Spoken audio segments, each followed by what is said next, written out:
Assalamualaikum warahmatullahi wabarakatuh. Kami dari kelompok 11 akan memaparkan hasil laporan observasi LAN manufacturing pada UMKM Doyan Ngemil. Kami dari kelompok 11 yang beranggotakan yang pertama Anggun Lintang Kamulyan dengan NIM 205221311, yang kedua Salsabila Tazkiyah Fadila dengan NIM 205221323, yang ketiga Febriana Nurhidayah dengan NIM 205221324. Sebelum memaparkan hasil laporan observasi, di sini saya akan menjelaskan sedikit tentang LAN manufacturing. LAN manufacturing adalah pendekatan yang didesain untuk meniadakan buangan dan memaksimalkan nilai bagi pelanggan. Pendekatan ini memiliki ciri pengiriman produk yang benar dalam jumlah yang benar dengan kualitas yang benar atau tanpa cacat pada waktu yang tepat dengan kebutuhan pelanggan serta dengan biaya serendah mungkin. Sistem LAN manufacturing memungkinkan untuk meniadakan buangan, mengurangi biaya dan menjadi lebih efisien. Hasil observasi yang pertama yaitu mengenai latar belakang. Doyan Ngemil adalah suatu usaha UMKM yang bergerak di bidang kuliner. UMKM ini berdiri sejak Juli 2022 atau sudah berjalan sekitar 5 bulan dengan pemilik bernama Ibu Vina. Usaha ini terletak di depan kampus UIN Raden Mas Said Surakarta. Pemilik usaha ini bertempat tinggal di Klaten, akan tetapi berdomisili di depan Kopassus Kartasura. Yang selanjutnya yaitu jenis produk. Yang pertama, martabak manis dan kue cubit. Martabak manis memiliki beberapa varian yaitu original, meses atau keju, kacang, coko crunchy, dan mix 2 rasa. Harga berkisar 3.000 sampai 8.000, tergantung varian. Kue cubit memiliki varian yaitu original, cokolate, red velvet, matcha, dan taro dengan harga per biji 1.000 serta free topping. Adapun alat dan bahan untuk martabak manis dan kue cubit. Untuk alatnya yaitu sendok atau garpu, wadah, kompor, mixer, teflon, pisau, styrofoam, cetakan martabak mini, dan gas. Untuk bahannya yaitu 350 ml air, 250 gram tepung terigu, 100 gram gula pasir, setengah sendok teh baking powder, 2 butir telur, 3 sendok makan margarin, 1 sendok teh bubuk vanili. Untuk bahan toppingnya yaitu susu kental manis putih secukupnya, coklat meses secukupnya, keju cheddar parut secukupnya.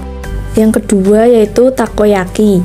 Takoyaki memiliki varian isi yaitu sosis, bakso, keju, dan mix, di mana masing-masing isi harganya adalah 5.000.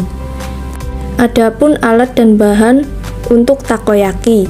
Untuk alatnya yaitu cetakan bulat, margarin, sotel, kompor, gas, wadah, dan sendok. Untuk bahan adonannya yaitu 11 sendok makan tepung terigu, 1 butir telur, 260 ml air, setengah sendok makan penyedap rasa, setengah sendok makan kecap asin, dan secukupnya garam. Untuk bahan toppingnya yaitu 1 buah daun bawang, sosis, bakso, dan keju, 2 sendok makan saus tomat, 2 sendok makan saus pedas, 2 sendok makan mayones, dan setengah sendok makan gula. Penerapan LAN manufacturing di Doyan Ngemil. Terdapat 5 prinsip pemikiran LAN pada usaha Doyan Ngemil. Yang pertama, menspesifikasikan nilai tiap produk secara tepat, yaitu menetapkan varian rasa yang diminati oleh pelanggan atau konsumen agar tidak terjadi pemborosan dalam penyediaan bahan baku. Harga tiap produk sudah ditetapkan sesuai topping yang diinginkan pelanggan, sehingga pelanggan tidak perlu bertanya-tanya mengenai harga dan varian produk. Usaha ini juga menetapkan harga atau nilai tiap produk sesuai dengan pengeluaran dan meminimalisir adanya kerugian. Yang kedua yaitu mengidentifikasi arus nilai produk. Pada usaha ini, 2 arus nilai telah ditetapkan, di mana tiap arus nilai memiliki 1 model produk dan 2 model produk. Untuk model pertama yaitu proses pembuatan takoyaki, dan model yang kedua yaitu proses pembuatan martabak manis dan kue cubit. Pembuatan produk tidak membutuhkan waktu perpindahan dan waktu tunggu yang lama, karena pembuatan tidak perlu membutuhkan step yang banyak dan rumit. Contoh, Pegawai dapat memasak pesanan takoyaki, kue cubit, dan martabak manis secara bersamaan. Hal tersebut terjadi karena memiliki alat yang berbeda. Ketiga, yaitu menciptakan arus nilai tanpa gangguan. Menciptakan arus nilai tanpa gangguan merupakan cara menganalisis suatu nilai di mana memungkinkan pihak manajemen untuk mengidentifikasi sisa produk. Contohnya, memberikan varian rasa ke dalam adonan sesuai yang dibutuhkan agar adonan tidak terbuang atau sisa. Karena apabila varian rasa dituangkan ke adonan yang banyak, dikhawatirkan adanya produk yang sisa. Ketika adonan yang sudah diberi varian rasa tersebut, sisa tidak dapat tahan lama. Yang keempat, yaitu memungkinkan pelanggan menciptakan nilai dari produsen. Banyaknya permintaan pelanggan terhadap produk doyan ngemil meningkatkan nilai dari produsen untuk menambah pasokan bahan baku agar lebih banyak memproduksi produk doyan ngemil. 5. Mengejar kesempurnaan. Untuk menghasilkan produk yang berkualitas tinggi dan berbiaya rendah dengan jumlah waktu yang paling minimum, produsen yang menerapkan Lean harus mengidentifikasi dan meniadakan berbagai bentuk buangan. Antara lain, A. Bentuk dan sumber buangan. Produk cacat, produk berlebih, barang yang tidak dibutuhkan, persediaan barang yang menunggu diproses, pemrosesan yang tidak dibutuhkan, perpindahan karyawan yang tidak perlu, transportasi barang yang tidak perlu, waktu tunggu, dan desain barang dan jasa yang tidak memenuhi kebutuhan pelanggan. Yang B. Pemberdayaan karyawan. Keterlibatan karyawan sangatlah penting untuk mengidentifikasi dan meniadakan semua bentuk buangan. Contohnya, pada usaha doyan ngemil hanya memiliki 1 karyawan. Yang C. Pengendalian kualitas total. Produksi Lean membutuhkan banyak penekanan pada kualitas manajemen. Suku cadang yang cacat akan menghentikan produksi. Contohnya, ketika karyawan melayani pembeli namun produknya cacat, maka karyawan akan menggantikan dengan yang baru. D. Persediaan. Produksi berbagai barang berlebih dapat dikendalikan dengan memungkinkan pelanggan meminta barang melalui sistem. E. Manajemen berdasarkan aktivitas. Analisis nilai proses adalah metodologi untuk mengidentifikasi dan meniadakan berbagai aktivitas tidak bernilai tambah. Aktivitas bernilai tambah adalah aktivitas yang tidak dibutuhkan termasuk menunggu.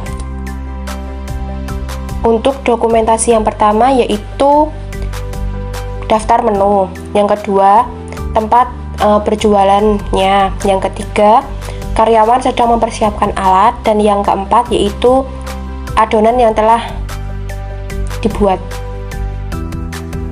Selanjutnya, dokumentasi pembuatan kue cubit. Gambar yang pertama yaitu karyawan mengolesi margarin ke dalam cetakan. Gambar yang kedua, karyawan menuangkan adonan ke dalam cetakan. Gambar yang ketiga, karyawan memberikan topping sesuai pesanan pelanggan. Dan yang terakhir yaitu karyawan mengangkat adonan yang sudah matang ke dalam styrofoam. Selanjutnya, dokumentasi pembuatan takoyaki. Gambar yang pertama, karyawan menuangkan adonan takoyaki ke dalam cetakan. Gambar yang kedua, karyawan memberikan topping sesuai pesanan pelanggan. Yang ketiga, membalikan takoyaki.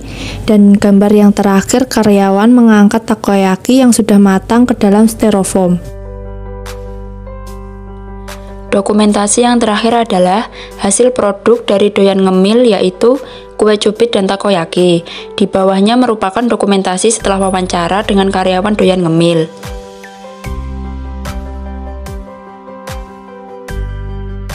Sekian pemaparan hasil laporan observasi Lean Manufacturing dari kelompok kami.